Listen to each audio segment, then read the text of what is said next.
সারা জীবন আপনি কাকে খুঁজে চলেছেন, যাকে পাওয়ার জন্য আপনি পাহাড় ডিঙিয়েছেন, মন্দির মসজিদে ঘুরেছেন, এমনকি নিজের রক্ত জল করা পরিশ্রম করেছেন?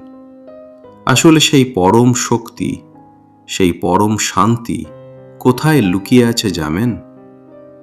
আপনি যাকে খুঁজছেন সে অন্য কেউ নয়, সে আপনি নিজেই। শুনতে পাগলামি মনে হচ্ছে, কিন্তু ওশোর বাণী আমাদের এটাই মনে করিয়ে দেয়, you are that which you are seeking. মায়া ও বাইরের জগৎ। আমরা ছোটবেলা থেকেই শিখি যে সুখ বাইরে আছে। একটা ভালো চাকরি, একটা সুন্দর বাড়ি বা সম্পর্কের মধ্যে আমরা শান্তি খুঁজি। কিন্তু একটা লক্ষ্য পূরণ হলে কি আমরা সত্যিই শান্ত হই? না, আবার নতুন কোনো শূন্যতা আমাদের গ্রাস করে। কারণটা কি? কারণ আমরা মরুভূমিতে জল খুঁজছি, অথচ আমাদের গলার কাছের বোতলেই জল ভরা আছে। বাইরে যা দেখছেন সব মায়া, সব প্রতিফলন। আসল হীরাটা আপনার নিজের ভেতরে। আমি কে? আসল রহস্য। চোখ বন্ধ করে নিজেকে একবার প্রশ্ন করুন, আমি কে? আমি কি এই শরীর? না, শরীর তো বদলে যায়। আমি কি আমার মন? মন তো মেঘের মতো আসে আর যায়। তাহলে আমি কে? আমি হলাম সেই সাক্ষী বা অবজারভার, যে এই সব কিছুকে দেখছে। ওশো বলেছিলেন, যখন আপনি নিজেকে এই নাম, ধর্ম আর পরিচয়ের ঊর্ধ্বে গিয়ে দেখতে শিখবেন, ঠিক সেই মুহূর্তেই আপনি ঈশ্বরের দেখা পাবেন। মহাকাল ও সময়ের আপেক্ষিকতা। আইনস্টাইন বলেছিলেন, সময় একটি আপেক্ষিক বিষয়, অর্থাৎ আপনি মহাকাশে কোথায় আছেন তার উপর নির্ভর করে সময় বদলে যায়। আমাদের শাস্ত্রে একেই বলা হয়েছে কাল। সৃষ্টির শুরু থেকে শেষ পর্যন্ত যা কিছু ঘটছে তা কি আসলেই বাস্তব, নাকি মহাজাগতিক পর্দার উপর কেবল একটি প্রতিচ্ছবি? পুরাণ বলে, ব্রহ্ম অর্থাৎ আপনার জীবনের এই মুহূর্তটি মহাবিশ্বের কাছে কেবল একটি চোখের পলক। তাহলে কেন এত দুশ্চিন্তা, কেন এত হাহাকার? আপনি যে সময়ের খাঁচায় নিজেকে বন্দী ভাবছেন, আসলে আপনি সেই সময়েরও অতীত। আপনি কালজয়ী। কোয়ান্টাম এনট্যাঙ্গলমেন্ট ও অদ্বৈত দর্শন। বিজ্ঞানের এক বিস্ময়কর আবিষ্কার হল কোয়ান্টাম এনট্যাঙ্গলমেন্ট, যেখানে দুটি কণা কোটি কোটি মাইল দূরে থাকলেও একে অপরের সাথে যুক্ত থাকে। একটির পরিবর্তন হলে অন্যটিরও হয়। আমাদের অদ্বৈত দর্শন ঠিক এই কথাটিই বলে, অহম ব্রহ্মাস্মি, অর্থাৎ আমি এবং এই মহাবিশ্ব আলাদা কিছু নই।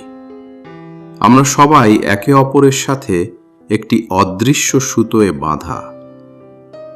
যখন আপনি কাউকে ঘৃণা করেন, আসলে আপনি নিজেকেই ঘৃণা করছেন। আর যখন আপনি নিজেকে ভালোবাসেন, আপনি পুরো অস্তিত্বকে ভালোবাসেন। এই একাত্মবোধই হল প্রকৃত মোক্ষ। পরমাণু শূন্যতা ও শিব। আপনি কি জানেন, একটি পরমাণুর 99.99% হল ফাঁকা জায়গা বা শূন্যতা। অর্থাৎ আমরা যা কিছু কঠিন বলে ভাবছি, এই শরীর, এই পৃথিবী, সবই আসলে শূন্যের ওপর দাঁড়িয়ে। বিজ্ঞান যাকে ডার্ক এনার্জি বা ভ্যাকিউম বলছে, আমাদের দর্শন তাকেই শিব বা শূন্য বলে চিনেছে। শিব মানে হল যা নেই, আর যা নেই তাই সর্বত্র আছে। আপনার ভেতরেও সেই বিশাল শূন্যতা রয়েছে। যখন আপনি নিজের ভেতরের এই শূন্যতাকে ভয় না পেয়ে তাকে অনুভব করতে শিখবেন, তখনই আপনি মহাজাগতিক শক্তির উৎস খুঁজে পাবেন। এন্ট্রপি ও কর্মের চক্র। তাপগতিবিদ্যার নিয়ম অনুযায়ী মহাবিশ্বের সব শক্তি একদিন বিশৃঙ্খলার দিকে যায়, এন্ট্রপি। কিন্তু আত্মা বা চেতনার ক্ষেত্রে কি এই নিয়ম খাটে? হিন্দু দর্শন বলে কর্ম হলো সেই বীজ যা মহাজাগতিক ভারসাম্যের চাকা ঘোরায়। আপনি যা দেবেন তাই ফিরে পাবেন। নাসা বা আধুনিক বিজ্ঞান যখন বলে মহাবিশ্ব প্রতিনিয়ত প্রসারিত হচ্ছে, তখন তারা আসলে সেই আদি ব্রহ্মাণ্ডের লীলাকেই বর্ণনা করছে।